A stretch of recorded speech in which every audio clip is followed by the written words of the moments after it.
কদরের রাত 26 তারিখ দিন যায় রাত, 26 তারিখ দিন যায় রাত। এই ব্যাপারে 3টা হাদিস আসছে, কিন্তু তারপরেও মাহে রমজানের বেজর রাত্রিবেলা ইবাদত করার জন্য হাদিস আসছে। মাহে রমজানের বেজর রাতের ব্যাপারেও হাদিস আসছে, কিন্তু একবারে নির্ভয়ে যদি আপনি কদরের রাত পেতে চান, একেবারে নির্ভেজাল আপনি চিন্তা করবেন, এই রহে মাহে রমজান যদি আল্লাহ আমারে দেয় তাহলে আমি কদরের রাত আমি ছেড়ে দেব না। এই নিয়ত যদি আপনার থাকে তাহলে মাহে রমজানের শেষ 10 দিনে 21, 23, 25, 27, 29 কয় রাত? 5 রাত। জোরে বলেন কয় রাত? 5 রাত। জোরে বলেন 21, 23, 25, 27, 29 এই 5টা রাত যদি আপনি কষ্ট করেন তাহলে আল্লাহর কসম করে বলি কদরের রাত আপনাকে ছেড়ে যাবে না। একবার জোরে বলা যাবে কি মারহাবা? কয় রাত? কয় রাত? 5টা রাত যদি আপনি কষ্ট করেন তাহলে কদরের রাত আপনাকে ছেড়ে দেবে না, আপনি কদর পেয়ে যাবেন। 5টা রাত যদি কষ্ট করেন 21, 23, 25, 27, 29 এই 5টা রাত যদি আপনি কষ্ট করেন তাহলে কদরের রাত 100% আপনার জীবনে লিখে দেওয়া হবে। 5টা রাত তারাবির নামাজ আদায় করবেন, জামাতের সাথে পড়বেন। তারাবির নামাজ পড়ার পরে মসজিদে বসে যাবেন, ইবাদত করতে থাকবেন, করতে থাকবেন, করতে থাকবেন। দেখবেন করতে করতে করতে করতে সেহরির সময় আসবে, বাড়ি এসে সেহরি করবেন, সেহরি করে যে আবার মসজিদে বসে যাবেন। এরপরে তাহাজ্জুদ নামাজ পড়বেন, দোয়া করবেন, দুরূদ শরীফ পড়বেন, কান্নাকাটি করে ফজরের নামাজ পড়বেন। আল্লাহ আপনারে কদরের রাত লিখে দেবে।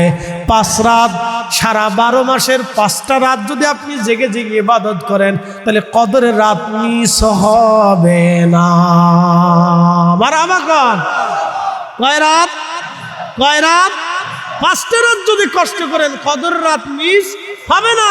তো এমন এক রাত ওমা আদরাকা ইন্না আনসালনাহু ফি লাইলাতিল কদর, নিশ্চয় এই রাতে কদর রাত্রে আমি কোরআন নাজিল করছি।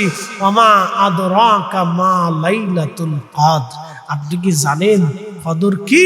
লাইলাতুল কদরি খায়রুম মিন আলফি শাহর, 1000 মাসের থেকে উত্তম। 1000 মাসের থেকে, 1000 মাসের থেকে, একসাথে কোন মারহাবা? 1000 মাসের থেকে কত উত্তম? সাহাবী বললেন হুজুর এমন সাহাবী আছে ইফতার করানোর মতো কোনো সামর্থ্য নাই। বুঝেন তো সেই দিন সাহাবীরা কতটা গরিব ছিল। হুজুর ইফতার করাবে এমন কোনো সামর্থ্য সাহাবীদের মধ্যে নাই। নবীজি বললেন যদি সম্ভব হয় 1 পেয়ালা দুধ দিয়ে তুমি ইফতার করাও। বলি ইয়া রাসূলুল্লাহি, দুধ পান করানোর মতো কোনো সামর্থ্য সাহাবীদের নাই। যদি তা না পারো তাহলে একটা খেজুর দিয়ে তুমি ইফতার করাও। সাহাবী রাদিয়াল্লাহু আনহু বললেন ইয়া রাসূলুল্লাহ, একটা খেজুর দিয়ে ইফতার করানোর মতো কোনো সামর্থ্য সাহাবীদের নাই। এমনও সাহাবী আছে একটা খেজুর খাওয়াবে এমন সামর্থ্য তার নাই। তাহলে আপনি বুঝেন তো সেই দিন সাহাবীরা কত গরিব ছিল, কত গরিব। সাহাবীরা কত গরিব ছিল যে একটা খেজুর দিয়া ইফতার করাবে এমন সামর্থ্য সাহাবীদের সেই দিন ছিল না।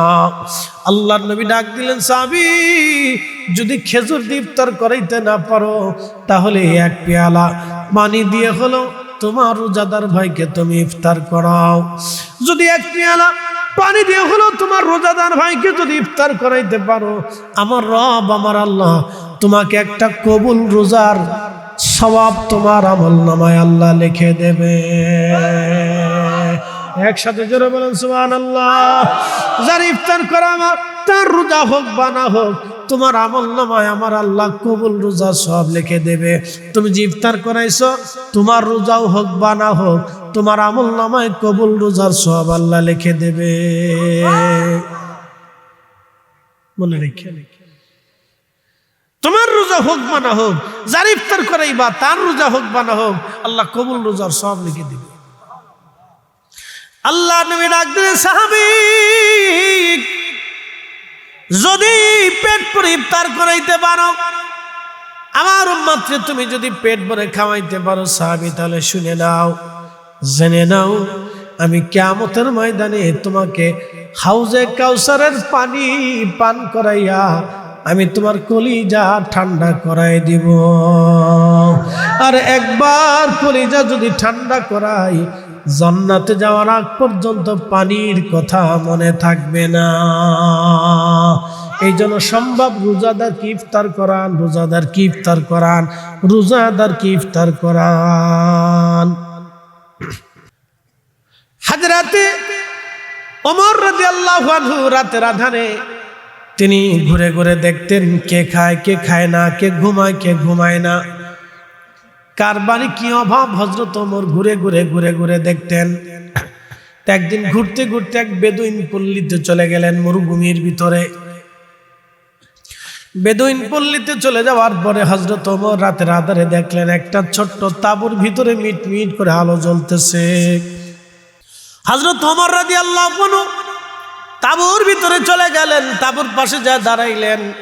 তাঁবুর পাশে যে দাঁড়ানোর পরে হযরত ওমর লক্ষ্য করলেন তাঁবুর ভিতর থেকে মেয়েটা ডাক দিয়ে বলতেছে, ও মা, আজকে তো উটের দুধ কম হয়েছে মা, কালকে সকালবেলা দুধের পাওনাদারকে আমরা কি দিয়ে বুঝাবো। তখন মহিলা বলতেছিল, মা রে, দুধের সাথে পানি একটু বেশি করে মিশিয়ে দাও, দুধের সাথে পানি মিশিয়ে দুধ বাড়াও। মেয়েটা বলতেছে, মা, দুধের সাথে যে পানি মিশাবো হযরত ওমরের গোয়েন্দা যদি জানে তাহলে আমাদের বিচার হবে। মহিলা বলতেছে, মরুভূমির ভিতরে এই বেদুইন পল্লীতে হযরত ওমরের গোয়েন্দা এত রাতে কোথা থেকে আসবে? কিন্তু খলিফা তো নিজে পিছনে দাঁড়ায় দাঁড়ায় শুনতেছে। তুমি দুধের সাথে পানি মিশাও, ওমরের গোয়েন্দা জানবে না। মেয়েটা ডাক দে বলল, মারে, ওমরের গোয়েন্দা যদি নাও জানে রে মা, কিন্তু আমার আল্লাহ তো জানে। আল্লাহু আকবার। ফজরের নামাজ পড়ে হযরত ওমর গোয়েন্দাদেরকে বললেন, তোমরা অমুক অমুক পল্লীতে, বেদুইন পল্লীতে তোমরা চলে যাও, ওইখানে একটা মেয়ে আছে এবং মা আছে, ওই তাঁবুর ভিতরে মা আর মেয়ের বিস্তারিত খবরটা তোমরা নিয়ে আসো। গোয়েন্দারা খবর নিয়ে আসার পরে হযরত ওমরের কাছে এসে তথ্য জানালেন খলিফাতুল মুসলিমিন, মহিলার স্বামী মারা গেছে, এই মেয়েটা নিয়ে তার জীবন। তারা গবাদি পশু, উট, দুম্বা, ছাগল, ভেড়া চড়াইয়া যা দুধ আসে এই দুধ বিক্রি করে তারা কোন রকম সংসার চালায়। হযরত ওমর ছেলেদেরকে ডাকলেন, ছেলেদেরকে ডেকে বললেন, ও আমার সন্তানরা, তোমরা বলো কার স্ত্রী লাগবে, কে বিয়ে করতে চাও বলো, তোমরা কে বিয়ে করবা তোমরা বলো। হযরত আব্দুল্লাহ ইবনে ওমর বলেন, আব্বাজান, আমি তো বিয়ে করেছি, আমার আর স্ত্রীর প্রয়োজন নাই, আব্বাজান আপনি আমার ছোটজনকে দিয়ে দেন। হযরত ওমর ছোট ছেলেকে বললেন, বেটা তুমি কি বিয়ে করতে চাও? ছেলে বলল, আব্বাজান আপনার ইচ্ছা, আপনার পছন্দই আমার পছন্দ। তখন হযরত ওমর বললেন, বেদুইন পল্লীতে মরুভূমির ভিতরে বদুর ভিতরে আমি একটা মেয়ে পছন্দ করেছি, বড় আমানতদার। হযরত ওমর তার নিজের ছেলের সাথে বেদুইন পল্লীর দুধ বিক্রি করলে বলে এক মহিলার সন্তানটাকে বিয়ে দিয়ে দিলেন। একবার জোরে বলা যাবে কি আল্লাহু আকবার। হযরত ওমর রাদিয়াল্লাহু আনহু নাতির ঘরের প্রতি হযরত ওমর ইবনে আব্দুল আজিজ, মুসলিমদের আরেকজন খলিফা, যাকে মুসলমানদের দ্বিতীয় ওমর বলা হতো, উমাইয়া রাজবংশের ভিতরে একজন মাত্র ব্যক্তি যিনি ওমর ইবনে আব্দুল আজিজ খোলাফায়ে রাশিদের চরিত্র অনুযায়ী বিশ্ব শাসন করতেন। একদিন হযরত ওমর ইবনে আব্দুল আজিজ তিনি রওনা দিলেন, নিজের স্ত্রী ফাতেমাকে সাথে করে নিয়ে গেলেন বাইতুল মালে, সাথে ছোট্ট ছেলেটাও রওনা দিয়ে গেল। ছেলেটা যখন গেছে বাইতুল মালে, কিছু ফল আসছে, ফল আসার পরে হযরত ওমর ইবনে আব্দুল আজিজ রাহিমাহুল্লাহ ছেলেটা দৌড়ায় যাইয়া একটা আপেল হাতে নিয়া মুখের ভিতরে কামড় দিয়ে খাওয়া শুরু করছে। হাক্কা তুকাতিহি, আল্লাহকে ভয় করার মতো ভয় করতে হবে। হযরত ওমর ইবনে আব্দুল আজিজ রাহিমাহুল্লাহ, যিনি আল্লাহকে এইভাবে ভয় করতেন, এইভাবে ভয় করে তারা মুসলিম মিল্লাত পরিচালনা করতেন, খেলাফত চালাইতেন, রাষ্ট্র চালাইতেন, দেশ চালাইতেন, এইভাবে আল্লাহকে ভয় করে। খুব মনোযোগ দিয়ে কথাগুলি শুনবেন। এইভাবে ভয় করে আল্লাহকে ভয় করে তারা এইভাবে রাষ্ট্র চালাইতেন। হযরত ওমর ইবনে আব্দুল আজিজ রাহিমাহুল্লাহ, ওয়ালা তামুতুন্না ইল্লা ওয়া আনতুম মুসলিমুন, তোমরা মুসলমান না হয়ে কবরে যাইও না। মুসলমান হয়ে কবরে যাও। মুসলমান পরিপূর্ণ হতে হলে দুই পদ্ধতিতে হতে হবে। এক নম্বর আকীদা, দুই নম্বরে আমলে। এক নম্বরে ইমানে, দুই নম্বরে আমলে মুসলমান হইতে হবে। ইমানে আমলে, ইমানে আমলে, ইমানে আমলে, ইমানে আমলে। এরকম যদি শাস্তি না হয় তাহলে অপরাধ প্রবণতা আরো বাড়তে থাকবে। কালকে দেখেছেন খুলনায় এক রিকশাওয়ালারে হাতুড়ি দিয়ে পিটাইয়া, তার মাথার উপরে হাতুড়ি দিয়ে কয়েকটা বাড়ি মেরে তারে আহত করে আজ 2 দিন পর্যন্ত তার কোনো জ্ঞান ফিরে নাই। রিক্সাটা নিয়ে চলে গেল। আপনি বুঝেন, একটা গরিব মানুষের একটা ছোট্ট রিক্সায় তার জীবন চলতো। এইভাবে যদি অপরাধীদেরকে শাস্তির আওতায়, কঠিন শাস্তির আওতায় যদি আনা না হয়, তাহলে আগামী দিনের অপরাধ প্রবণতা বাড়তে থাকবে, নেশা বাড়তে থাকবে, ঘুষ বাড়তে থাকবে, এইভাবে আকাম কুকাম বাড়তে থাকবে, হত্যা বাড়তে থাকবে, ধর্ষণ বাড়তে থাকবে। কথা বলেন ঠিক কিনা? হযরতে ওমর ইবনে আব্দুল আজিজ রাহিমাহুল্লাহর জমানায় খ্রিস্টানদেরকে একটা গুরুত্বপূর্ণ দায়িত্ব দেওয়া হলো মুসলমানদের। তো হযরত ওমর রাদিয়াল্লাহু আনহু গভর্নরকে ডাকলেন। গভর্নরকে ডেকে এনে জিজ্ঞেস করলেন, গভর্নর, তুমি কি খ্রিস্টানকে মুসলমানদের গুরুত্বপূর্ণ দায়িত্ব দিয়েছো কিনা? বলে, হ্যাঁ ইয়া আমিরুল মুমিনিন, আমাদের গুরুত্বপূর্ণ দায়িত্ব তাদেরকে দিয়েছি। হযরত ওমর ইবনে আব্দুল আজিজ বললেন, খ্রিস্টানদেরকে, কাফেরকে তুমি মুসলমানদের গুরুত্বপূর্ণ, ধরেন গোয়েন্দা ডিপার্টমেন্টের এক গুরুত্বপূর্ণ পদে। তখন মুসলিম কাফেরদের সাথে তো যুদ্ধ হতো, এই গুরুত্বপূর্ণ পদে তুমি কেন দায়িত্ব দিলা? তখন এই গভর্নর বলতেছিল, ইয়া আমিরুল মুমিনিন, আপনি কি বলেন? আহা, আপনি কি বলতে চাচ্ছেন? হযরত, আমি একজন কাফেরকে তো গুরুত্বপূর্ণ দায়িত্ব দিলাম। আপনি কি জানেন না রাসূলের আব্বা আম্মাও কাফের ছিল?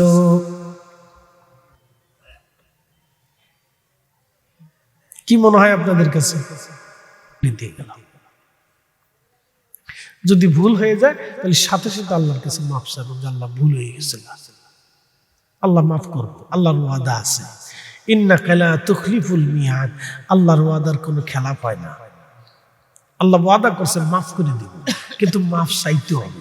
এই জন্য যারা দোয়া নামক ইবাদত থেকে মুসলমানদের সরায়, আমি তারা মুসলমানই মনে করি না, তা মানুষই তো মনে করি না মুসলমান পরের হিসাব। যারা দোয়া বন্ধ করতেছে, আমি তার মানুষের কাতারে রেখি না, মুসলমান তো আরো পরের হিসাবে আসে। মুসলমান এতারে কয় না। মুসলমান অনেক দামি জিনিস। কত দামি জানেন? এই উম্মতের উম্মত হওয়ার জন্য, এই নবীর উম্মত হওয়ার জন্য মুসা আলাইহিস সালাম সিজদায় পড়ে কাঁদছিল। এই উম্মত হওয়ার জন্য ইব্রাহিম কাঁদছিল। এই উম্মত হওয়ার জন্য ঈসা রুহুল্লাহ সিজদায় পড়ে কাঁদতে কাঁদতে তারপরে কবুল হয়েছে। আপনি জানেন এই উম্মতের দাম কত? মুসলমান এতারে কয় না। মুসলমানের হিসাব করলে সাহাবীরা যদি আজকে আপনারা দেখতো, তো তোমরা মুসলমানের কাতারে নাই। সাহাবীরা যদি আমরা দেখতো, তা বলতো তোমরা মুসলমানের কাতারে নাই। মাহে রমজানে কেউ যদি রাত জেগে জেগে তারাবির নামাজ আদায় করে, কিয়ামুল লাইল আদায় করে, নবীজি বললেন তার জীবনের সমস্ত গুনাহগুলি আল্লাহ পাক মাফ করে দেবে। চিৎকার মেরে জোরে বলেন মারহাবা। সাহাবীদের জিন্দেগিতে আসছে, সাহাবীরা কোনোদিন মাহে রমজানের রাত্রে ঘুমাইতেন না। এশার নামাজের পর থেকে নামাজ শুরু করতেন, তারাবি পড়তেন, তারাবি শেষ করার পরে তাহাজ্জুদ পড়তেন, তাহাজ্জুদ শেষ করার পরে সেহরি করিয়া ফজরের নামাজ পড়িয়া তারপরে বাড়ি যেতেন। সাহাবীদের জীবনীতে কোনো সাহাবীর প্রমাণ নাই যে মাহে রমজানে রাত্রিবেলা তারা ঘুমাইছে। সারা রাত মসজিদে নববীতে নামাজ পড়তেন, আল্লাহ রসুলও পড়তেন, সাহাবীরাও পড়তেন। একটু তন্দ্রা টন্দ্রা আসলে পরে ওই মসজিদের ভিতরে কাইতেই পড়ে থাকতেন, ক্লান্তি দূর করাইতেন। সাহাবীদের জীবনীতে না। মুসলমান খুব মনোযোগ দেবেন। এই জন্য আল্লাহ নবী বলেন, ঈমান ইহতিসাবের সাথে যদি তোমরা রোজা রাখো, তারাবির নামাজ পড়ো, আল্লাহ তোমার গুনাহ মাফ করে দিবেন। এই দৃষ্টিকোণ থেকে হিসাব করে নবীর পছন্দের তারাবি কত রাকাত, ওই হিসাব করে হযরত ওমর রাদিয়াল্লাহু তাআলা আনহু তারাবির নামাজ 20 রাকাত ঘোষণা দিয়া মসজিদে নববীতে চালু করে দিয়ে গেলেন। তারই ধারাবাহিকতায় সারে মাযহাব, 4 তরিকা, 4 ইমাম, পৃথিবীর সমস্ত উলামা ফুদালাগণ সারা দুনিয়াতে 20 রাকাত তারাবি এখনো চলমান আছে। অতএব 8 রাকাত তারাবি যারা বানাইতে চায় ওরাই হলো অরিজিনাল বেদাতি। বেদাতি জোরে বলেন, জোরে বলেন। বেদাতি, বেদাতের দলালা, নিকৃষ্ট বেদাত, নিকৃষ্ট বেদাত। খোলাফায়ে রাশিদের সিদ্ধান্তের বাহিরে কোন সিদ্ধান্ত দেওয়া নিকৃষ্ট কাজ। হযরত ওমর যদি আজকে বাঁচা থাকতেন, পিঠের চামড়া রাখতেন একটা, পিঠের চামড়া উঠে হাতে ধরে দিয়ে মুসলিম খেলাফত থেকে তারাই দিয়ে বলতো, দূর হয়ে যাও শয়তান। পিঠের চামড়া রাখতেন না। উনি যদি জিন্দা থাকতেন আজকে পিঠের চামড়া তুলে ফেলতেন। পরিবস্থিতি খুব মনোযোগ দেন। তোতে মাহে রমজানের তারাবির নামাজ ঈমান ইহতিসাবের সাথে পড়তে হবে। এখন কেউ যদি অজুহাত দিবেন যে এই 20 রাকাত পড়ার থেকে তো ধীর স্থির ভাবে 8 রাকাত পড়াই ভালো, আপনার এটাই অজুহাত, শয়তানের যুক্তি কোথার থেকে পেয়েছেন? যারা পড়ে ঈমান ইহতিসাবের সাথে তারা 20 রাকাতই ধীর স্থিরতার সাথেই পড়ে। কথা কন নাকি? ঠিক আছে কিনা?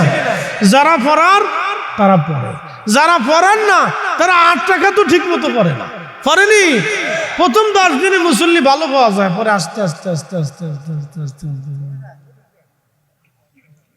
শেষ। প্রথম দিনে দেখবেন মুসল্লির একবার উপর দিয়ে নিচ দিয়ে জায়গা নাই, দ্বিতীয় দিনে ওরকম কিছু কিছু থাকবো, তৃতীয় দিনেও থাকে কিছু কিছু, কদরের উপরে খেলে আস্তে আস্তে কমতে থাকে, কমতে থাকে, কমতে থাকে। তারপরে কমতে কমতে কমতে 10 তারাবি যখন চলে যায় তখন হইছে কাজ। এই কাতার কমতে কমতে দেখবেন উপরের খাতা দোতলা খালি হয়ে গেছে, এরপরে নিচতলা খালি হইতে দেখবেন ভিতরের 3 কাতার আছে, বাকি কাতারগুলি শেষ। তারপর 2-1 আসে কোন রকম এই 8-10 টাকা পইলে এরপর আস্তে করে হাঁটা ধরে চলে যায়। তাহলে ঈমান ইহতিসাবের সাথে হবে না, একবারে পরিপূর্ণ মতো একিনের সাথে দাঁড়ায়া তারাবির নামাজ আদায় করবে, জীবনের সমস্ত গুনাহ আল্লাহ মাফ করে দিবে। একসাথে বলবেন আল্লাহু আকবার। আল্লাহ রাসূল বলেন, আমার উম্মত সম্ভব রোজাদার ইফতার করার, যদি আশেপাশে হয়তো দরিদ্র গরিব মানুষ থাকে, গোপনে তার বাড়ি যে খাবার দিয়ে আসে, গোপনে তার বাড়ি যে খাবার দিয়ে আসে, গোপনে তার বাড়ি যে খাবার দিয়ে আসেন। এমন মধ্যবিত্ত আছে যারা মানুষের কাছে বলতে পারে না, কিন্তু আপনি যদি গোপনে তার বাড়িতে খাবার দিয়ে আসেন, বেচারা অনেক খুশি হবে, অনেক খুশি হয়ে যাবে। এই জন্য কিছু কিছু নেক কাজ আছে যেগুলি করলে অনেক বড় দামি কাজ, কিন্তু নফল, নফল কিন্তু দামি।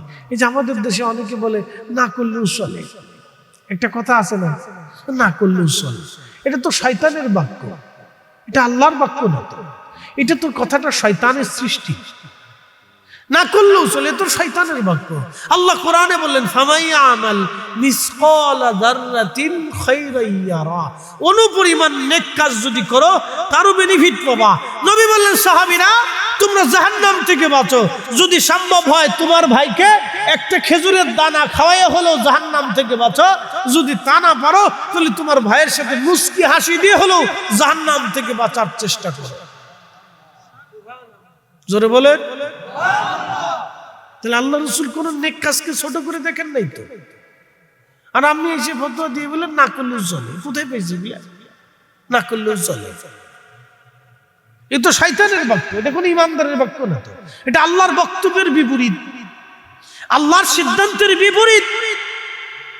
আল্লাহর সিদ্ধান্তের বিপরীত কোনো সিদ্ধান্ত নেওয়া যাবে না। আল্লাহ আমাদের চূড়ান্ত ভাবে একেবারে সামগ্রিক ভাবে একটা অর্থবহুল আয়াত আল্লাহ দিলেন, অর্থবহুল আয়াত।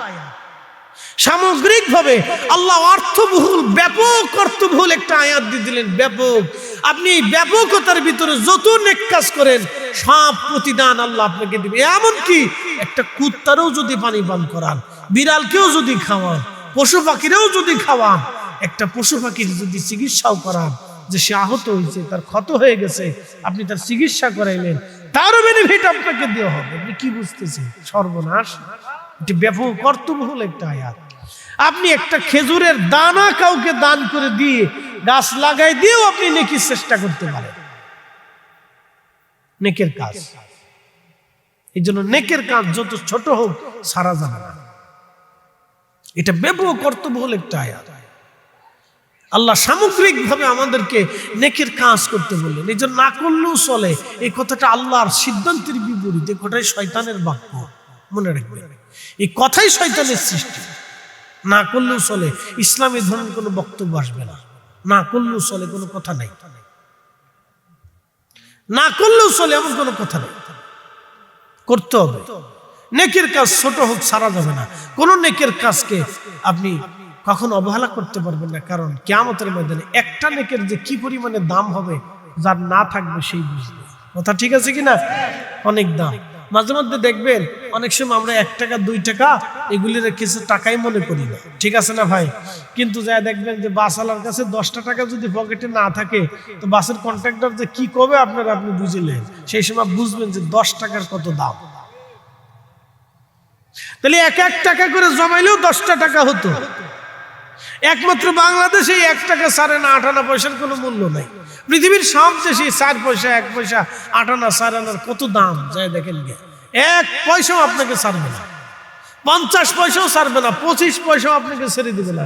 আপনি পার্শ্ববর্তী দেশ ভারতে চলে যান, আপনাকে 8 আনা পয়সাও ছেড়ে দিবে না, ওটা দিয়ে যাও। আর তুমি পাবা, তুমি নিয়ে যাও। আর বাংলাদেশে 1 টাকার নোটের তো কোনো মূল্যই নেই এখন। ভিক্ষুক নিতে গেলে মুখ বাজার 2 টাকার নিচে 2 টাকা তো ভিক্ষা নিবে না। এখন তো 2 টাকার কোনো ভ্যালুই নেই। আমি একসময় সে আজ থেকে 4-5 বছর আগে ওই টঙ্গী ইস্তেমার মাঠের সামনে দিয়ে মাজু খান দেখতেছি মাহফিল করার জন্য। তো বাসের ভিতরে বসে রয়েছি, এক ভিক্ষু করছে, উঠার পরে হুজুর আপনারা কিছু ভিক্ষা দেন। তা আমার 2 টাকার ভাঙটি ছিল, 2 টাকা বের করে দিলাম। হুজুর আমি 2 টাকা ভিক্ষা লেই না। আমি বললাম কোন বিপদে পড়লাম? তা বললো না নিলে চলে যাও। পরে উল্টে আমার 5 টাকা দিয়ে কয় আপনারা 5 টাকা দিয়ে গেলাম। ওইখানে ইজ্জত গেছে না আমার, হারি সর্বনাশ, কোন বিপদে পড়লাম। পরে 5 টাকা উল্টে দেখে ভাই তুই ওর ভাব কর, চলে যা। আপনার বাংলাদেশে শুধু এগুলির মূল্য আমরা দিই না। এই জন্য 1 টাকা 1 টাকা 1 টাকা করে 10 টাকা হয়। এই জন্য কোনো কিছুকেই আপনি অবহেলা করতে পারেন, কোন নেকের কাজ আপনি অবহেলা করবেন না। এই জন্য না করলেও চলে এই বাক্য ইসলামে নাই, এটা আল্লাহর বিধানের বহির্ভূত কথা, অথবা এই কথা মানা যাবে না। যে কোনো নেকের কাজ ছোট হোক ছাড়া যাবে না। 1000 মাসের থেকে তাহলে 1000 মাসের উপরে কত হাজার মাস দিবে, কত লক্ষ কোটি মাস দিবে, কত বিলিয়ন কোটিয়ন কোটি মাস দিবে আল্লাহ ছাড়া আমরা কেউ জানি না। কিন্তু সর্বনিম্ন সীমা 1000 মাস। একসাথে কেন মারহাবা? সর্বনিম্ন সীমা 1000 মাস, 1000 মাসের থেকেও উত্তম। মনে রেখে কয় রাত? 5টা রাত কষ্ট করেন, 12 মাসের 5টা রাত একটু কষ্ট করেন। একবারে 5টা রাত যদি কষ্ট করেন, তাহলে আল্লাহ আপনার এমন ভাবে মাফ করে দিবে যে আপনার শরীরে কোনো গুনাহ থাকবে না। মনে রেখেন, তাহলে আল্লাহ কবুল করুন। জোরে বলে না আমিন। 5টা রাত কষ্ট করেন, আল্লাহ যেন মাহে রমজান পর্যন্ত আমরা কবুল করে। জোরে বলে না আমিন। জানি না রমজান আসার আগে কে চলে যাবে, দোয়া করি যে আল্লাহ রমজানের হক না আদায় করায় যেন কবরে না দেয়। এই যে এখন শীতকাল চলতেছে, সবজির মৌসুম, প্রচুর সবজি পাওয়া যায়। এরপরে এখন আম গাছে বইল আসছে, ফুল আসছে। এরপরে জ্যৈষ্ঠী মাস আসলে আম পাকবে, ওটা আমের সিজন। তা আমের সিজনে যেমন প্রচুর আম পাওয়া যায়, সবজির সিজনে প্রচুর সবজি পাওয়া যায়, ফসলের সিজনে প্রচুর ফসল পাওয়া যায়। মাহে রমজানে প্রচুর নেকি পাওয়া যায়। যতদূর পারেন রমজানে গোডাউনে নেকি জমা করেন, নাহলে মিজানের পাল্লা কিন্তু হালকা হয়ে যাবে। মিজানের পাল্লার ওজনের জন্য মাহে রমজানে যত বেশি পারেন নেকি জমা করেন, যত বেশি পারেন নেকি জমা করেন, যত বেশি পারেন গোডাউন স্টক করেন, নেকি গোডাউন স্টক করেন। তার সুবর্ণ সুযোগ হচ্ছে মাহে রমজান। মাহে রমজানে নেকি এনে জমা করে দেন, বেশি বেশি দান সদকা করেন। ওয়াজ আমার শেষ, একটা হাদিস বলে আপনাদের থেকে নিয়ে দোয়া নেব। আল্লাহর নবী বলেন, উম্মত রে, তোমরা রমজানে ইফতার করাও। কি করাও? ইফতার করাও, ইফতার করাও। মোতাবেক আপনাদেরকে নিয়ে বাগানটা উনি সাজিয়েছেন। আজকের মাহফিল সাজানোর ব্যাপারেও ওনার কোনো কমতি নেই। উনি চেষ্টা করেছেন, আপনাদেরকে দাওয়াত করেছেন। তো যখন মানুষকে দাওয়াত করা হয় তখন দাওয়াত কবুল করাটাও একটা সুন্নত, মনে রাখতে হবে। কোনো ব্যক্তি যদি আপনাকে দাওয়াত করে তাহলে তার দাওয়াত গ্রহণ করাটা হচ্ছে সুন্নাহ। তো এই জন্য যেহেতু আজকের প্রোগ্রামে দাওয়াত করা হয়েছে, অতএব আশেপাশে যারা আমরা ঘোরাফেরা না করে ভলেন্টিয়ার ব্যতীত আমরা সবাই ভিতরে আসি, বসি এবং কথা শুনি ইনশাআল্লাহ। প্রিয় উপস্থিতি, আমি মহাগ্রন্থ পবিত্র কোরআনুল কারীম থেকে একটা আয়াতে কারীমা আপনাদের সামনে উপস্থাপন করেছি। তারই নিরিখে ধারাবাহিক আলোচনা আল্লাহ যেন মঞ্জুর করেন, করার তৌফিক দেন, দোয়া করে বলেন আমিন।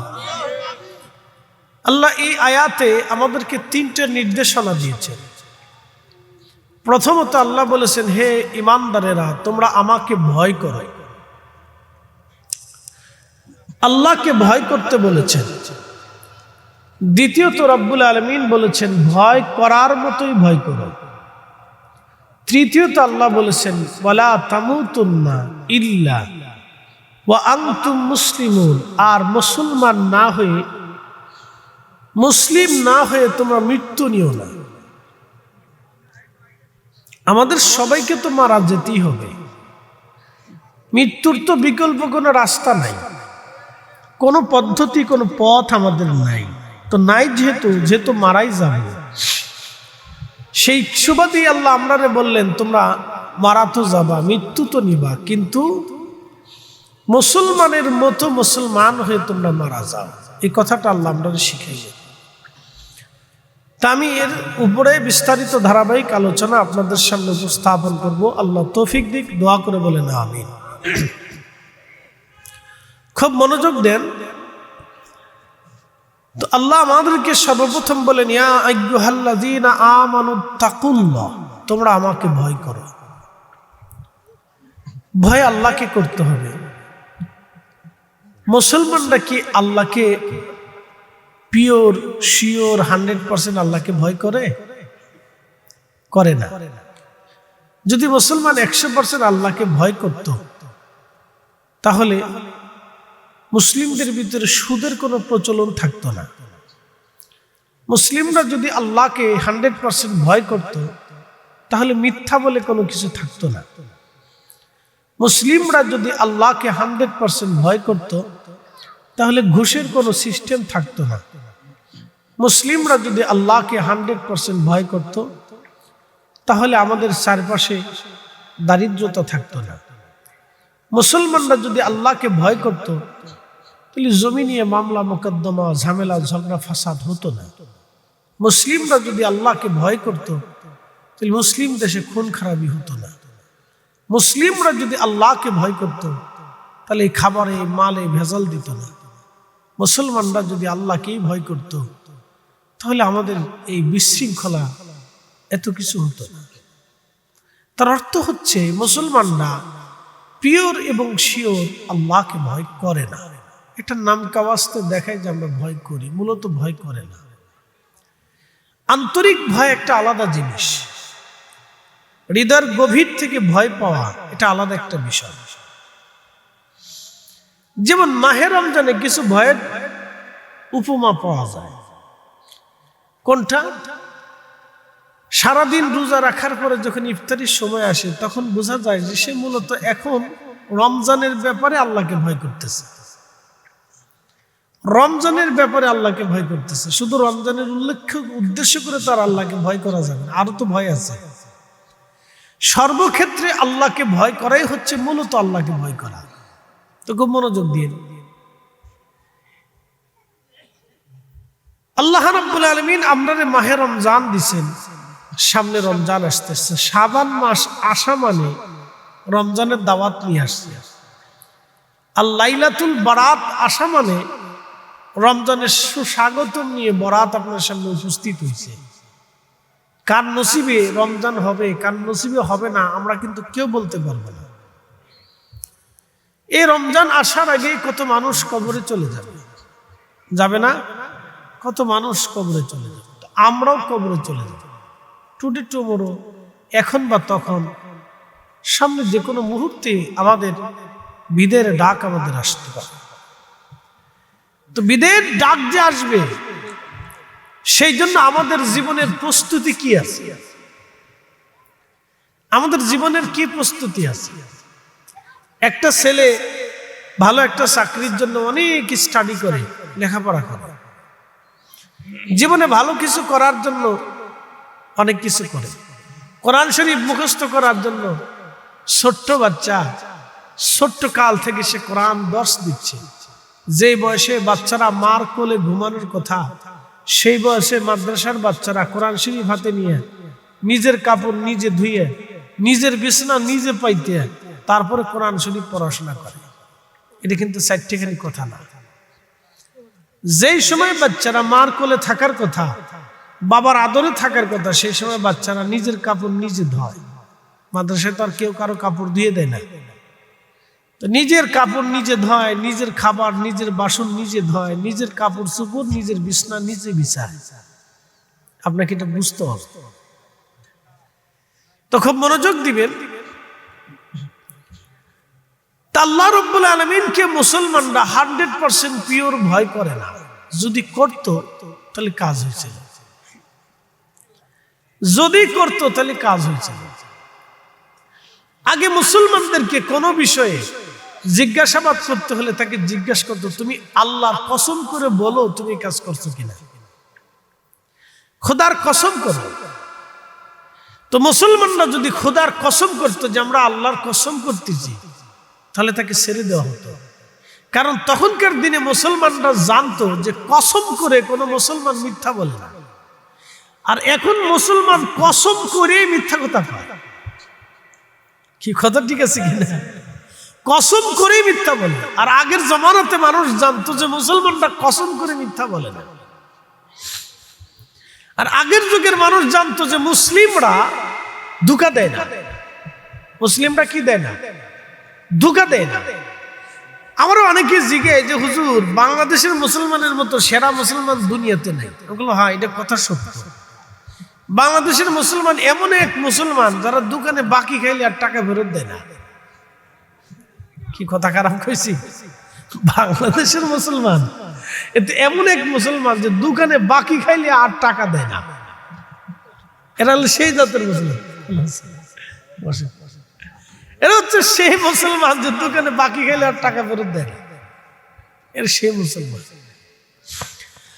মোবারক রহমাতুল্লাহ আলাইহি মালিক এসে একদিন বললেন, মোবারক, তোমাকে আনারের বাগানের দায়িত্ব দিয়ে দিলাম। এই আনার বাগান তুমি পাহারা দেবা, দেখবা, পর্যবেক্ষণ করবা। 6 বছর পরে মালিক আবার গেছে আনারের বাগানে। কত বছর পর? জোরে কর। আপনি কোন কর্মচারীর দোকান দিয়ে 6 বছর পরে গেলে কি হবে? দোকান আসেনি, আসেনি দোকান, দোকান শেষ। এটা হলো আমরা বাংলাদেশ। আমি মালয়েশিয়াতে মালাক্কা চাইনিজ মসজিদ, মুসলিমদের প্রথম মসজিদ দেখার জন্য গেলাম। মসজিদটা খুব পুরাতন। তো নামাজ পড়ে মসজিদের সামনে টেবিলের উপরে অনেক কলা। জিজ্ঞেস করলাম এত কলা কেন? তো বলতেছে মুসল্লিরা খাবে, নামাজ কালাম পড়ে, কলা, কেউ কলা খায়, বিস্কিট আছে, চা আছে, কফি আছে, মসজিদের সামনে সুন্দর করে দিয়ে রাখছে। মুসল্লিরা নামাজ কালাম পরে এসে চা কফি টবি ফ্রি খায়। আমি বললাম বাংলাদেশের মসজিদের সামনে যদি কলা থাকতো, কলার জিন্দিগি শেষ, কলার জীবনের উপর তুফান চলত। কলা করতে আমি কোন দেশে আসলাম? বুঝে নেবার মানসিক ভাবে আমরা কতটা বিকারগ্রস্ত। কি কথা ঠিক আছে কিনা? মানসিক ভাবে আমরা কতটা এখনো বিকারগ্রস্ত, দুর্বলতার ভিতরে আছি। ওদের দেশ থেকে আমাদের দেশের তুলনা করে বুঝল না? তো 6 বছর পরে মালিক গেছে বাগান দেখার জন্য, যে বাগানটা দেখে আসে। তো বাগানের কাছে যায় মোবারক রে বলতেছে, বেটারে ওই আমার জন্য আনারের বাগান থেকে একটা টক আনার নিয়ে আস, মিষ্টিটা খাবো না, টকটা খাবো। তো মোবারক রহমতুল্লাহ একটা আনার নিয়ে আসছে। আনার পরে ভাঙ্গিয়া খাওয়ার পরে দেখে মিষ্টি। তো মালিক ডাক দেখে, বেটা আনতে গেলাম টক, আনলি মিষ্টি। তো মোবারক রহমতুল্লাহ বলতেছে, মালিক কি করে বুঝবো যে টক না মিষ্টি? 6 বছর আনারের বাগানে কাজ করিস, তুই জানিস না কোনটা মিষ্টি কোনটা টক? এটা তো বাগানে কাজ করলে বুঝাই যায়। কি কথা ঠিক আছে না? যে কোন ধরনের আনারের টক হইতে পারে, মিষ্টি হইতে পারে। তো বলতেছে, মালিক আপনি আমার আনারের বাগান পাহারা দিতে বলেছেন, খাইতে বলেন না। আমি 6 বছরের জীবনে একটা আনারও কোনোদিন খেয়ে দেখিনি। কে সুবহানাল্লাহ যেমনে কইলেন, মনে হয় যে আপনারা সুবহানাল্লাহ বুঝে একবার আপনার কাছে অসহায় হয়ে গেছে নাকি? একসাথে বলেন সুবহানাল্লাহ, আরো জোরে বলেন। তাহলে তারা মুসলমান, আমরা মুসলমান। আমরা মসজিদের যাই নামাজে বসে মিছা কথা কওয়া মুসলমান, মনে কিছু নিয়ে না। মসজিদের যাই নামাজে বসে অনেকে মিছা কথা কয়, এই মুসলমান। শুনলে আপনার লজ্জা করবে। তেলের গাড়ি তেলে চলি, হাওয়ার গাড়ি হাওয়ায় উড়ে, বিনা তেলে চালাই গাড়ি নবী সুলাইমান। আমরা সেই মুসলমান, আমরা সেই মুসলমান, ঠিক কিনা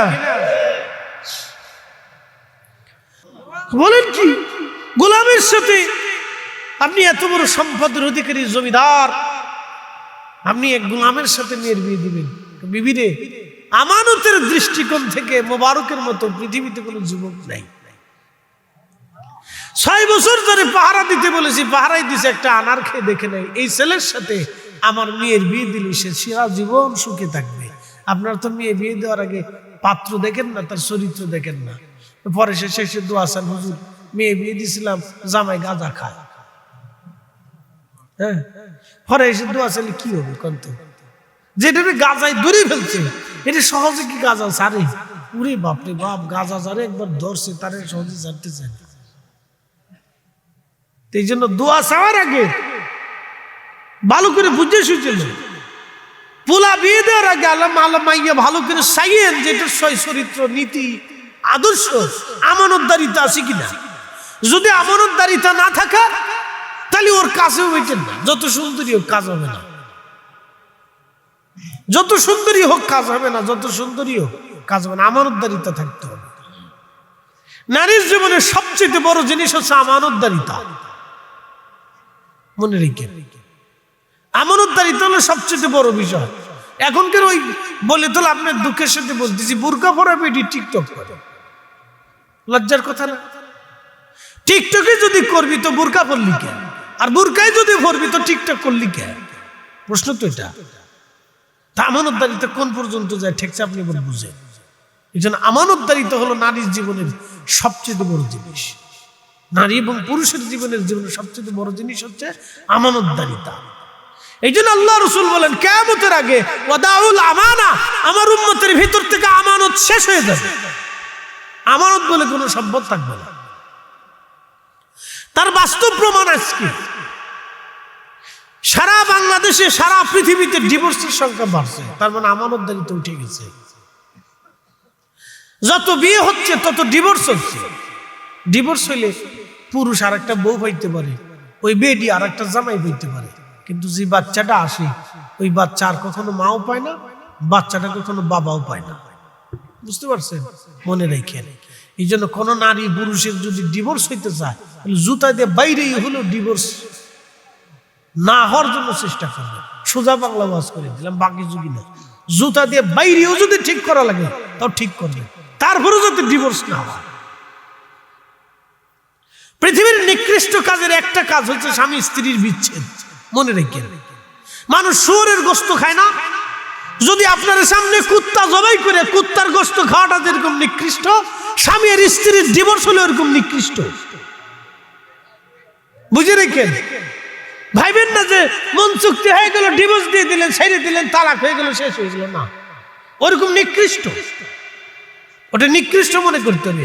কুত্তার গোশত কুত্তা জবাই করিয়ে গোশত বানাইয়া রান্না করে খাওয়াটা যেমন নিকৃষ্ট, স্বামী স্ত্রীর ডিভোর্স তালাক হওয়াটা এরকম নিকৃষ্ট।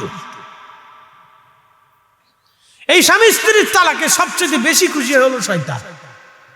শয়তান দোনোটাতে পেয়ে যায়, দোনোটার তার নিজের আয়ত্তের ভিতরে নিয়ে চলে যায়। মনে রেখে এটা সারা জিন্দিগি জুতা দিয়ে বাইরে হলেও ডিভোর্স রক্ষা করার, এই তালাক যাতে না হয় এটার ব্যবস্থা করে রাখবে। কোনো মতেই তালাক হতে দিবেন না। প্রিয় উপস্থিতি হাজিরিন, মনোযোগ দিবেন।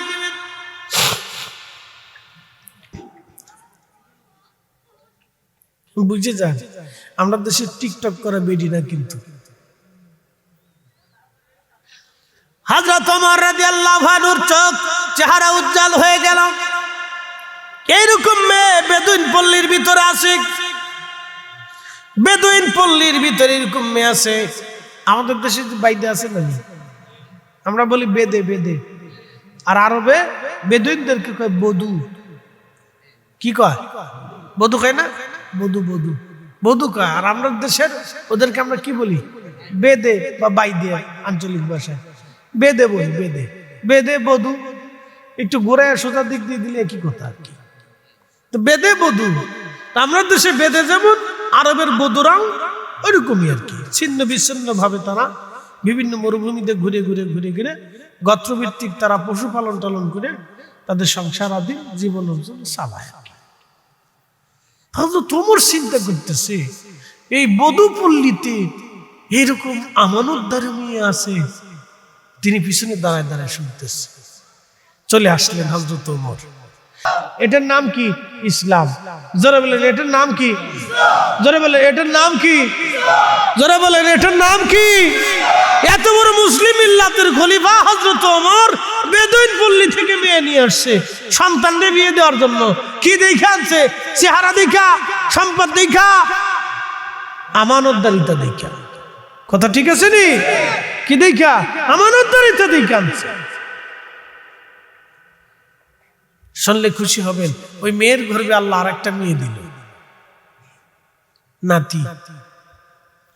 নাতির ঘরে আল্লাহ আর একটা সন্তান দিল, তার নাম হযরত আব্দুল্লাহ ইবনে, তার নাম ওমর ইবনে আব্দুল আজিজ। তার নাম ওমর ইবনে আব্দুল আজিজ, হযরত ওমরের নাতির ঘরের পুতি